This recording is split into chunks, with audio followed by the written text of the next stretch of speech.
నమస్తే welcome to BCN minute to minute news updates. ఈ 5 ఏళ్లలో వైసీపీ ఇచ్చిన ఏ ఒక్క హామీని అమలు చేయలేదని అమలాపురం కూటమి టీడీపీ ఎంపీ అభ్యర్థి హరీష్ స్పష్టం చేశారు. ఈ మేరకు ఆయన బీసీఎన్ తో మాట్లాడుతూ సంక్షేమం పేరుతో ఓవైపు సంక్షేమ పథకాలు ఇస్తూనే మరోవైపు పన్నుల రూపంలో పేదలపై మోయలేని భారాలు వేస్తున్నారని ఆరోపించారు. కూటమి తరపున టీడీపీ, బీజేపీ, జనసేన పార్టీలు ఒకే తాటిపై వెళుతున్నాయని సమన్వయం చేసుకుంటూ ప్రచారంలో దూసుకెళ్తున్నట్టు ఎంపీ అభ్యర్థి హరీష్ తెలియజేశారు. అభ్యర్థులందరికీ 3 పార్టీల నుంచి సహకారం లభిస్తోందని, కూటమి అభ్యర్థుల గెలుపు తథ్యమని అన్నారు. అమలాపురం పార్లమెంట్ తెలుగుదేశం పార్టీ అభ్యర్థి హరీష్ గారితో మనం ఉన్నాం. హరీష్ గారితో మాట్లాడి ప్రచారంలో ఎటువంటి స్పందన లభిస్తుందనే విషయంపై ఆయనతో మాట్లాడదాం. హరీష్ గారు నమస్కారం సార్. సో మీరు విస్తృతంగా ప్రచారం చేస్తున్నారు, ప్రజల నుండి ఎటువంటి స్పందన లభిస్తుంది? చాలా అద్భుతంగా ఉందండి. ఎందుకంటే ప్రజలైతే మొత్తం తెలియజేస్తున్నారు ఒకే విషయం, రేపన్నాడు మేము ఖచ్చితంగా ఈ ఎన్డీఏ అభ్యర్థులకి మేము పూర్తి సహకరిస్తామని. ఎందుకంటే వీళ్ళు ఈ 5 సంవత్సరాలు ఈ ప్రజలు చేసిన ఈ 5 సంవత్సరాలు ఈ వైసీపీ ప్రభుత్వం ఇచ్చిన మాట చేసింది ఒకటి అనేది ప్రజలే తెలియజేసుకున్నారు. ఆనాడు అనేక విషయాలు మాట్లాడారు, అన్నీ చేస్తానన్నాడు. కానీ అధికారం వచ్చిన తర్వాత ఏం చేశారు? ఏ ఒక్కటి కూడా పట్టించుకోలేదు. ఈ స్థానికంగా ఇక్కడ ఉన్న అభివృద్ధి గురించి ఏ ఒక్క విషయం గురించి కూడా వాళ్ళు మాట్లాడలేని పరిస్థితి. ఆ రోజున ఆయన ఏంటంటే ఇప్పుడు ఏం మాట్లాడితే వీళ్ళు ఒకటే అంటారు, మేము అభివృద్ధి చేయలేదు కానీ మేము సంక్షేమం ప్రభుత్వం అంటారు. కానీ ఈరోజు ప్రజలే తెలియజేసుకున్నారు, ఈ ఒక్క చేత్తోని సంక్షేమం అని చెప్పి చేతికిచ్చి ఇంకో చేత్తోని ట్యాక్స్ రూపంలో లాగేసుకున్నారు. ఎందుకంటే మీరు చూడొచ్చు, కరెంట్ ఛార్జీలు ఏ విధంగా పెంచారో, నిత్యావసర వస్తువులు ఏ విధంగా పెంచారో, గ్యాస్ ఏ విధంగా పెంచారో, పెట్రోల్ డీజిల్ ఛార్జీలు ఏ విధంగా పెంచారో, ఈరోజు ఈ విధంగా చెత్త మీద పన్నేశారు. ఈ విధంగా ప్రజల నుంచి మళ్ళీ డబ్బులు లాగేసుకునే మార్గాలు వీళ్ళు ఎత్తుక్కున్నారు. కానీ ఎక్కడా కూడా ప్రజల పక్షాన అయితే మాత్రం ఈ 5 సంవత్సరాలు పనిచేయలేదు. ఇందుకే రేపన్నాడు ప్రజలు ఒకే మాట తెలియజేసుకున్నారు, రేపన్నాడు పూర్తిగా అభివృద్ధి అయినా లేకపోతే సంక్షేమం అయినా లేకపోతే ప్రజల పక్షాన పనిచేయడం అయినా అది మీ ఎన్డీఏ ప్రభుత్వంతోనే సాధ్యం అని చెప్పి కూడా ప్రజలు తెలియజేసుకున్నారు. అయితే ఈ 7 నియోజకవర్గాల్లో భారతీయ జనతా పార్టీ, జనసేన, తెలుగుదేశం పార్టీ అభ్యర్థుల సమన్వయం ఏ విధంగా ఉందంటారు? పూర్తిగా సమయం ఉంది. మీరు చూస్తున్నారు కదా, ఈ గత ఎన్నికల ప్రచారంలో ఏ చోటుకి వెళ్ళినా తెలుగుదేశం నాయకులు, జనసేన నాయకులు, అలాగే భారతీయ జనతా పార్టీ నాయకులు అందరూ కూడా కలిసిమెలిసి మరి కూడా కార్యక్రమాలు ఎన్నికల ప్రచారంలో పాల్గొంటున్నారు. ఎక్కడైనా సరే ఉమ్మడి అభ్యర్థులు ఎవరైనా సరే పూర్తి సహకారం అన్ని 3 పార్టీల నుంచి కూడా లభిస్తుంది. అలాగే కార్యకర్తలు కూడా బాధ్యతలు, ప్రతి 3 పార్టీ కార్యకర్తలు కూడా బాధ్యత తీసుకుని అభ్యర్థిని పూర్తిగా అన్ని చోట్లకి తీసుకెళ్ళడం, అలాగే పరిచయాలు చేయడం, అలాగే అన్ని బాధ్యతలు కూడా తీసుకోవడం కూడా జరుగుతుంది. కూటమి తరపున చంద్రబాబు ప్రకటించిన మేనిఫెస్టోకు విశేష స్పందన వస్తోందని, వైసీపీ మేనిఫెస్టో విఫలమైందని, గతంలో ప్రకటించిన వాటినే మళ్లీ ప్రకటించారని ఎంపీ అభ్యర్థి హరీష్ పేర్కొన్నారు. అన్ని వర్గాలను ఆదుకునేలా తమ మేనిఫెస్టో ఉందని, అందరి నుంచి విశేష స్పందన లభిస్తోందని అన్నారు. ఈ 5 ఏళ్లలో ప్రజలు మోసపోయారని, వారికి న్యాయం చేయాలనే తలంపుతో కూటమి ఏర్పడిందని అన్నారు. అమలాపురం పార్లమెంటరీ నియోజకవర్గ పరిధిలో ఉన్న సమస్యలు పరిష్కరించే పూర్తి బాధ్యతను తాను తీసుకుంటానని, తాము అధికారంలోకి వచ్చిన తర్వాత రైల్వే లైన్లను పూర్తి చేస్తామని హామీ ఇచ్చారు. అలాగే మీ మేనిఫెస్టోకి ప్రజల నుండి ఎటువంటి ఆదరణ లభిస్తోంది? ఇంకా ప్రజలైతే నిర్ణయం తీసేసుకున్నారు. ఎందుకంటే ఆ ఉమ్మడి మేనిఫెస్టో తీసుకున్న తర్వాత అయితే పూర్తిగా ఉమ్మడి ఈ ప్రభుత్వానికే సహకరిస్తారని చెప్పి. ఎందుకంటే వైసీపీ మేనిఫెస్టో అయితే మీరే చూశారు, ఏమీ మార్పులు అయితే ఏమీ లేవు. మొన్న చేసినవే మెన్నీ చెప్పారు. ఎందుకంటే ఈసారి కూడా మెన్నీ ఇంకే ఎక్కువ చెప్తే ప్రజలు నమ్మరు అని చెప్పి ఉన్నవే వాటి గురించి మాట్లాడారు. కానీ మేము అన్ని కులాల వారీగా, అలాగే అభివృద్ధి వారీగా, అలాగే ప్రతి యువత అయినా, మహిళ అయినా, రైతులైనా అందరినీ కూడా ఆదుకునే విధంగా మేనిఫెస్టో ఈ 5 సంవత్సరాలు చూశాను. ప్రజలు ఏ విధంగా మోసపోయారో వాళ్ళని రేపన్నాడు మళ్ళీ వాళ్ళు కాళ్ళ మీద నిలబెట్టాలైనా ఈ విధంగా ఈ ఉమ్మడి మేనిఫెస్టో రిలీజ్ చేయడం జరిగింది. సార్, చివరిగా గతంలో మీ నాన్నగారు మాజీ స్పీకర్ బాలయోగి గారు నియోజకవర్గాన్ని చాలా అభివృద్ధి పదంలో ముందుకు తీసుకెళ్లారు. మీరు అధికారంలోకి వచ్చిన తర్వాత ఎటువంటి ప్రణాళికతో ముందుకు వెళ్తారు? నేను మా అమలాపురం పార్లమెంట్ పరిధిలో ఉన్న ప్రజలకి అందరికీ కూడా ఒకటే తెలియజేసుకున్నా, రేపన్నాడు నేను ఆనాడు మా నాన్నగారు నెరవేరిన ఆశయాలు, ఆయన అనుకున్న రైల్వే లైన్ అయినా సరే, లేకపోతే ఈ స్థానికంగా ఇక్కడ ఉన్న అభివృద్ధి అయినా సరే ఖచ్చితంగా అవన్నీ పూర్తి బాధ్యత నేను తీసుకుంటానని చెప్పి కూడా నేను ప్రజలు తెలియజేసుకున్నాను. రేపు అధికారంకి వచ్చిన తర్వాత ఖచ్చితంగా రైల్వే లైన్ని పూర్తి చేస్తానని కూడా ప్రజలు తెలియజేసుకున్నాను. Thank you sir. తాము అధికారంలోకి వచ్చిన తర్వాత నాన్నగారి ఆశయాలను ఖచ్చితంగా తాను నెరవేరుస్తానని హరీష్ గారు మనతో చెప్పడం జరిగింది. కెమెరామెన్ శ్రీనివాసరాజు గారితో మణికంఠ కుమార్, బీసీఎన్ న్యూస్. తాము నిర్వహిస్తున్న ప్రచారానికి ప్రజల నుంచి విశిష్ట స్పందన వస్తోందని వైసీపీ అమలాపురం అసెంబ్లీ నియోజకవర్గ అభ్యర్థి పినిపే విశ్వరూప్ పేర్కొన్నారు. ఈ మేరకు ఆయన బీసీఎంతో మాట్లాడుతూ సీఎం జగన్మోహన్ రెడ్డి ప్రవేశపెట్టిన సంక్షేమ పథకాలకు విశేష ఆదరణ లభిస్తోందని అన్నారు. ల్యాండ్ టైటిలింగ్ యాక్ట్ పై విపక్షాలు కావాలనే తప్పుడు ప్రచారాలు చేస్తున్నాయని ఆరోపించారు. ఎవరో ఒకరి ఆస్తిని మరొకరికి బదలాయించే విధానం మరెక్కడా జరగదని, ఇది ప్రజలను మభ్యపెట్టడమే అని అన్నారు. యజమానులకు భూ విషయంలో పూర్తి భద్రత కల్పించాలనే ఉద్దేశంతోనే ఈ చట్టాన్ని తీసుకొచ్చారని, అంతే మినహా ఆస్తులను స్వాధీనం చేసుకోవడానికి కాదని అన్నారు.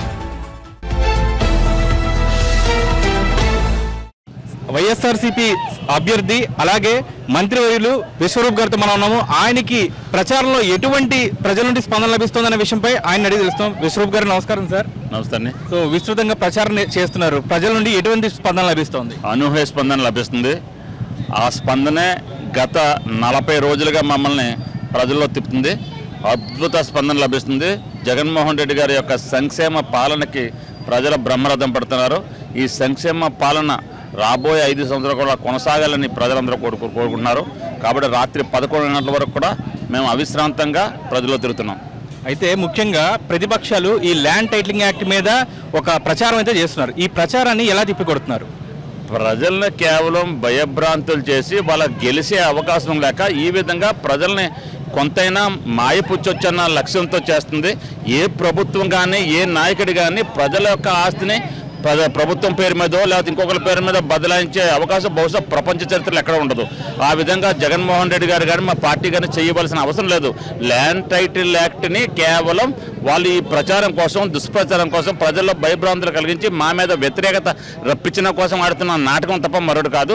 ల్యాండ్ టైటిలింగ్ యాక్ట్ అంటే ఎక్కడైనా ల్యాండ్లో ఉన్నటువంటి చిన్న చిన్న భేదాభిప్రాయాలు కానీ బౌండరీలు కానీ అవన్నీ కూడా సరిదిద్ది వాళ్ళ ల్యాండ్ మీదకి వాళ్ళకి సంపూర్ణ హక్కులు కల్పించడానికి ఇచ్చిందే తప్ప కేవలం ఎవరికో దాఖలుపరచడం కాదు. ఇది కేవలం చంద్రబాబు నాయుడు గారు తెలిసే దీని మీద వాళ్ళు నాటకాలు ఆడుతున్నారు. ప్రజలు దీన్ని విశ్వసించే పరిస్థితులు లేరు. ఒకరు భూమి ఒకరు తీసుకోవాలంటే ఈ పని కాదు. ఈవేళ జగన్మోహన్ రెడ్డి గారికి ఏం తక్కువ అని ఇక్కడ ప్రజల ఆస్తిని తీసుకుంటాడు. ఇదంతా కేవలం దుష్ప్రచారం మాత్రమే. ప్రజలంతా అవివేకులు కాదని మేము భావిస్తున్నాం. సీఎం జగన్మోహన్ రెడ్డి అమలయ్యే హామీలను మాత్రమే ప్రకటిస్తారని, అమలు సాధ్యం కాని తప్పుడు హామీలను ఇచ్చే ఉద్దేశం తమకు లేదని అన్నారు. ఎన్నికల కోసం తాము ప్రజలను మభ్యపెట్టేలా వ్యవహరించేది లేదని, అమలు సాధ్యం కాని హామీలను ఇచ్చేది లేదని స్పష్టం చేశారు. చంద్రబాబు ఇచ్చిన హామీలను ప్రజలు నమ్మే స్థితిలో లేరని, జగన్మోహన్ రెడ్డిపై ప్రజల్లో పూర్తి నమ్మకం ఉందని అన్నారు. ఈ 5 ఏళ్లలో ఎన్నో సమస్యలు పరిష్కరించుకున్నామని, కోనసీమ జిల్లాను సాధించుకోగలిగామని పినిపే విశ్వరూప్ పేర్కొన్నారు. రోడ్లు, బ్రిడ్జ్లు నిర్మించుకోగలిగామని అన్నారు. ఇంకా కొన్ని సమస్యలు మిగిలాయని, వాటిని పరిష్కరించుకుంటామని పినిపే విశ్వరూప్ పేర్కొన్నారు. అలాగే ప్రజలకు పూర్తి స్థాయిలో తాగునీటి సమస్యలు పరిష్కరించేందుకు కృషి చేస్తామని అన్నారు. జగన్మోహన్ రెడ్డి గారు విడుదల చేసిన మేనిఫెస్టో నవరత్నాలు ప్లస్ కి ప్రజల నుండి ఎటువంటి స్పందన లభిస్తోంది? జగన్మోహన్ రెడ్డి గారు ఏది సాధ్యం అవుద్ది అనుకుంటారో అది మాత్రమే చెప్తారు తప్ప సాధ్యం కాని హామీలను ఇచ్చేసి ఈవేళ ప్రజలను మోసగించే అవకాశం జగన్మోహన్ రెడ్డి గారు లేదు.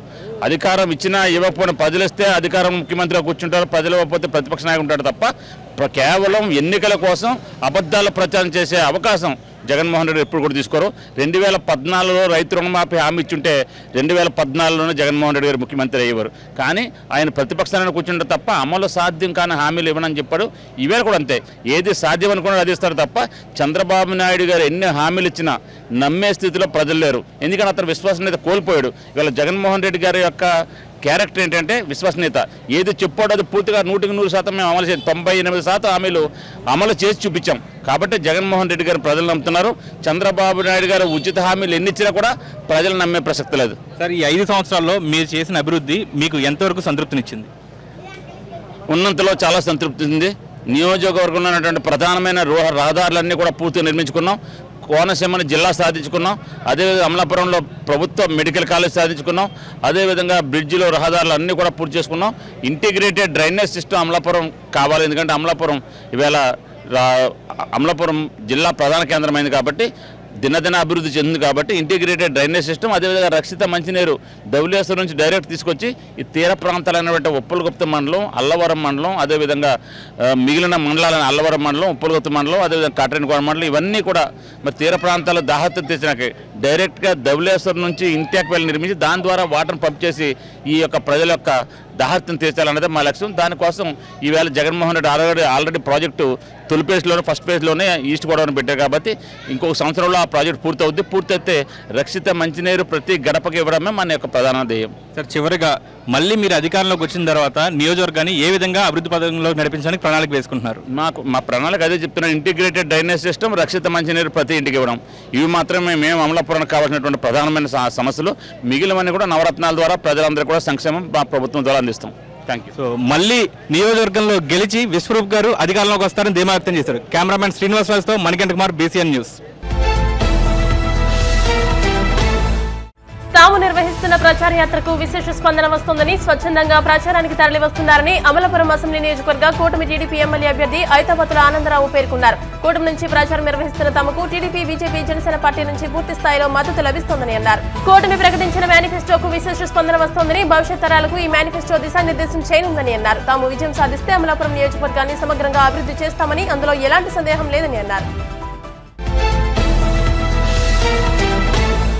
ప్రస్తుతం మనం అమలాపురం నియోజకవర్గం, అమలాపురం తెలుగుదేశం అభ్యర్థి ఆనందరావు గారితో మనం ఉన్నాం. ఆనందరావు గారితో మాట్లాడి కార్యకర్తల నుంచి, నాయకుల నుంచి ప్రచారంలో ఎటువంటి స్పందన లభిస్తుందనే విషయం మాట్లాడదాం. ఆనందరావు గారు నమస్కారం సార్. నిరుద్యోగ యువతతో పాదయాత్ర చేశారు. సో పాదయాత్ర ఎలా జరిగింది? మమ్మల్ని కూడా 1 కిలోమీటర్ పరిగెత్తిచ్చారు. పాదయాత్ర చాలా బాగా జరుగుతుంది. మరి వేలాది మంది పాదయాత్ర పాల్గొన్నారు. ఈవేళ అయితే 2000 మంది పాల్గొన్నారు. స్వచ్ఛందంగా పాల్గొంటున్నారు. ఏం చెప్పాలంటే మీకు మామూలుగా అయితే మీరు చూసుకోండి, రకరకాల తాయిలాలు పెట్టి ప్రజలను తీసుకొచ్చి ఈరోజు చేయబోతున్నారు. కానీ మేము Telugu Desam party, Amalapuram, TDP, Janasena, BJP కూటమి ఏదైతే ఉందో ఈ కూటమి యొక్క ఆధ్వర్యంలో మరి ఈ యొక్క ప్రచారం కానీ, ఎలక్షన్ క్యాంపెయిన్ కానీ చాలా అద్భుతంగా జరుగుతుందని తెలియజేసుకుంటున్నాం. అయితే మీకు ముఖ్యంగా నియోజకవర్గంలో జనసేన, భారతీయ జనతా పార్టీ కార్యకర్తల నుంచి, నాయకుల నుంచి ఎటువంటి సపోర్ట్ లభిస్తుంది? ఫుల్గా, అసలు మేజర్గా ఈరోజు మేము ఏ రేంజ్లో అయితే పనిచేస్తున్నామో మాకంటే రెట్టించిన ఉత్సాహంతో వాళ్ళు పనిచేస్తున్నారు. వాళ్ళు పనిచేసి అన్ని విషయాల్లో కూడా వాళ్ళు మాకు అండగా ఉంటున్నారు. అయితే ఇటీవల మేనిఫెస్టో కూడా విడుదల చేశారు. ఈ మేనిఫెస్టో ప్రజల్లో ఎటువంటి స్పందన లభిస్తుంది ఈ సూపర్ 6 లాంటి కార్యక్రమాలకి? సూపర్ 6 అనేది ఈవేళ చాలా ఈ ఊపి కారణమైంది. సూపర్ 6 అనేది భవిష్యత్తు ఇండివిజువల్ డెవలప్మెంట్కి, ప్రజల యొక్క సంక్షేమానికి సూపర్ 6ని మించినటువంటి పథకాలు కూడా ఏమీ లేదు. ఓకే. అయితే గతంలో కూడా మీరు శాసనసభకు ఎన్నికయ్యారు. సో ఈసారి మళ్ళీ మీరు గెలిస్తే ఎటువంటి అభివృద్ధి చేస్తారు? ఈసారి గెలిస్తే అమలాపురాన్ని సమగ్రంగా అభివృద్ధి చేయబోతున్నాం. కాబట్టి అన్ని విధాలుగా మీరు అందులో మాకు ప్రజలు సహకరిస్తున్నారు. సో ఈసారి జరగబోయే ఎన్నికల్లో తన గెలుపు ఖాయం అని మనతో ధీమా వ్యక్తం చేస్తున్నారు. కెమెరామెన్ సతీష్తో మణికంఠ కుమార్, BCN న్యూస్.